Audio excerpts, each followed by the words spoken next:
How's it going, everyone? Welcome back to the channel. I'm Michael with Tucker's Custom Builds. If you're new to the channel, feel free to like and subscribe. It gives me a good gauge on the topics that I'm covering, and the feedback is always greatly welcome. So if you want to comment something, feel free. Let's go ahead and get into the topic of this video. Um, Recently, I've had a lot of friends and other people come up to me and say, "Hey, I want to start a wood shop. What should I be looking at? What should I be doing?" And this is in by no means a guide or a how-to do this. This is just my personal experience. With me, it started with wanting a CNC machine.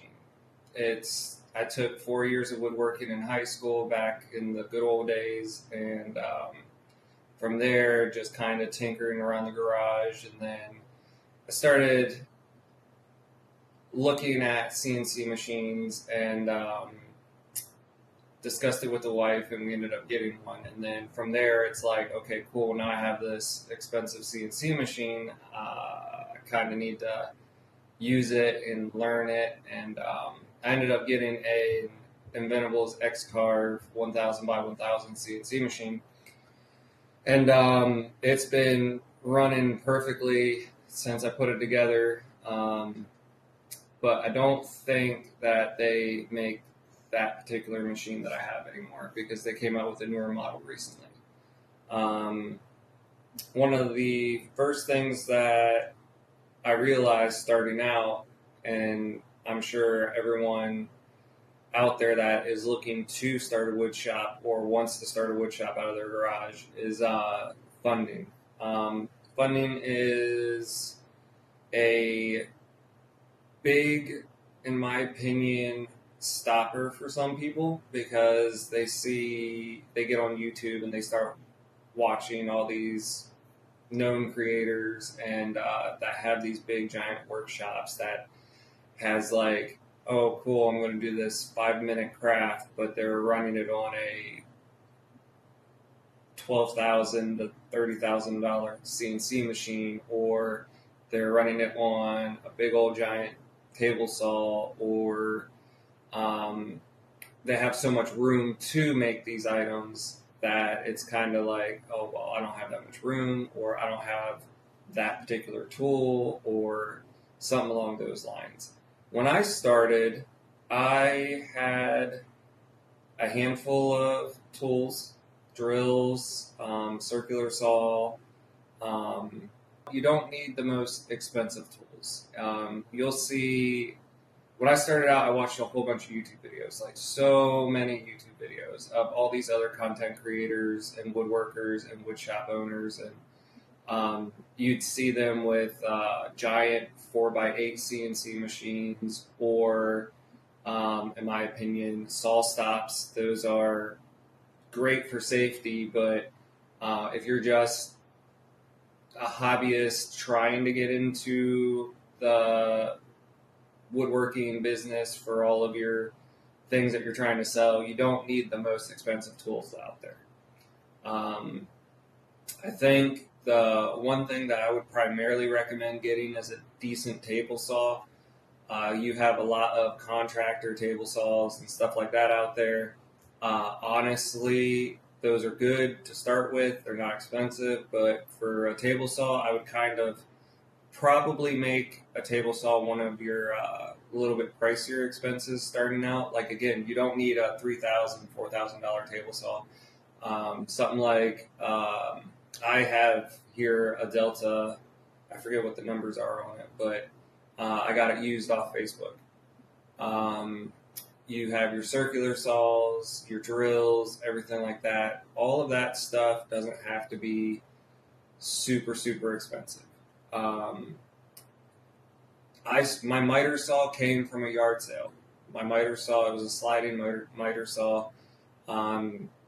I actually bought it at a yard sale for $10. It was an old, outdated brand that didn't exist when I bought it anymore, or it was acquired by some other company. But the key is that I spent $10 for that miter saw, and it lasted me probably the first 2 years of hard use, constant cutting down boards and materials and stuff like that.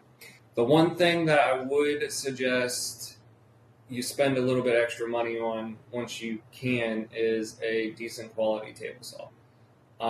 There's a lot of contractor saws out there. There's a lot of different brands of table saws, and I'll probably post a video on that later on. But my thing is that you don't, I personally don't recommend a contractor saw unless you're building it into a table.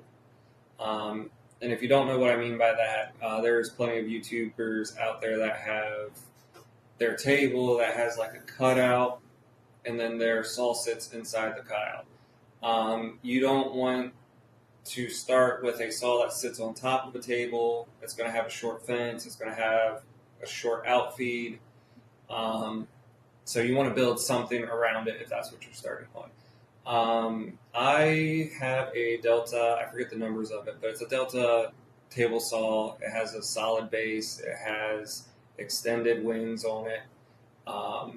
And it's been phenomenal. So if you're going down that route, I would definitely recommend spending just a little bit extra money if you can afford something other than a contractor table saw. With that being said, if you can find it used, get it used. It's going to save you money in the long run, as long as it's not beaten up, destroyed, or anything like that. I mean, if it has a dent in the side of it, is that really going to affect the saw?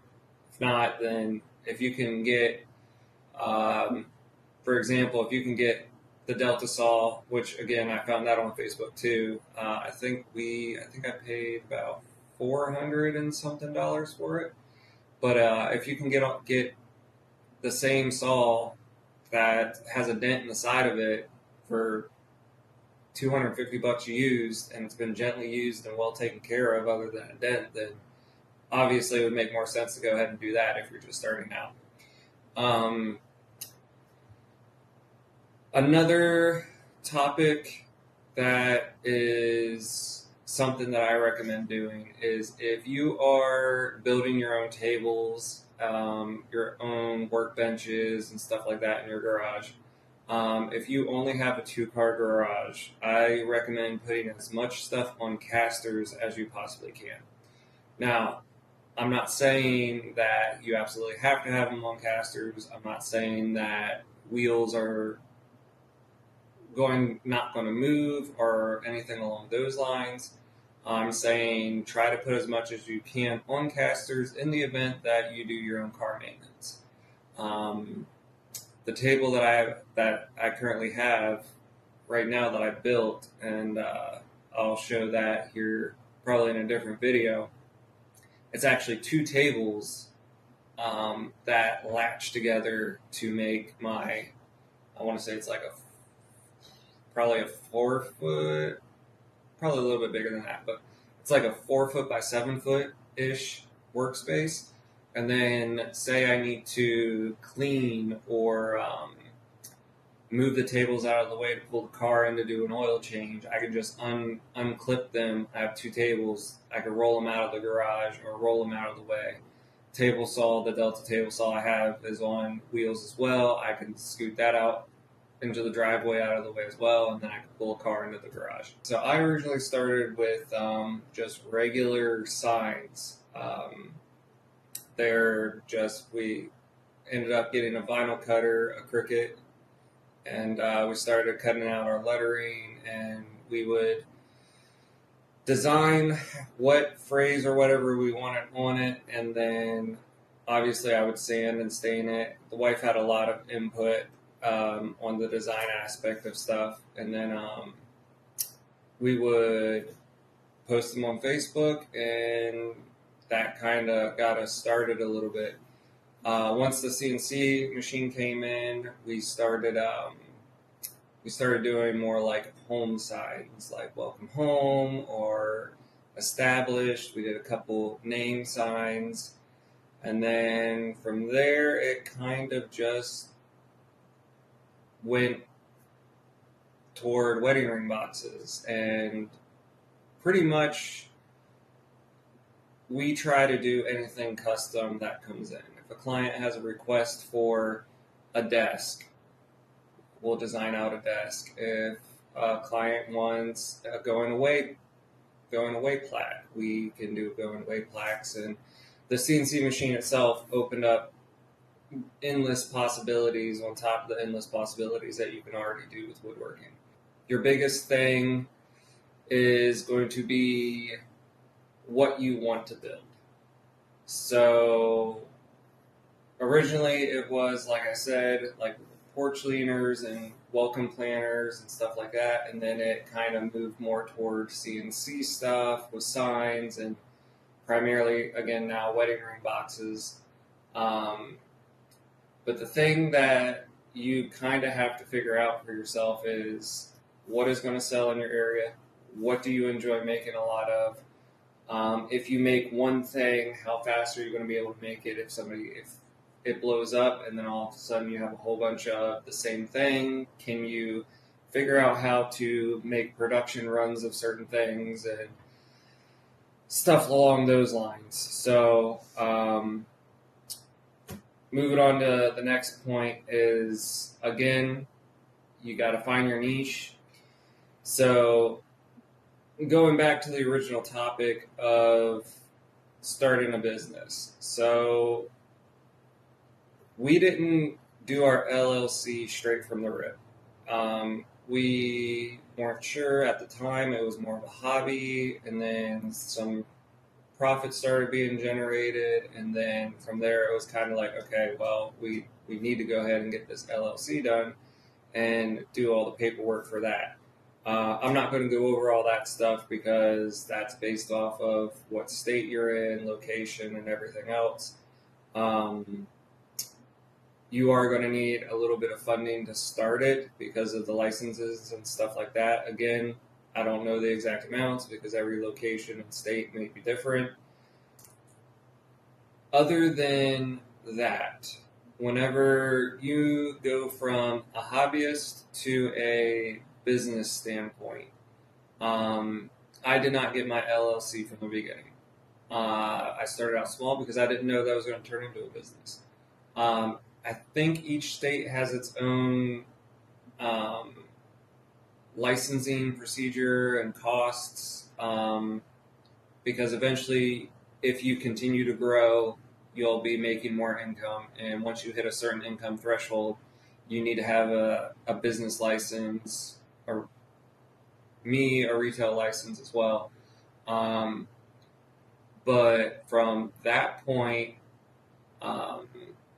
you kind of have to accept that. It's either that or you don't make stuff for profit, I guess.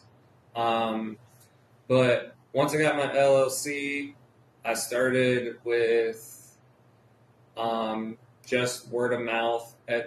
I did do Etsy for a little bit. That's where my biggest wedding ring box client came in.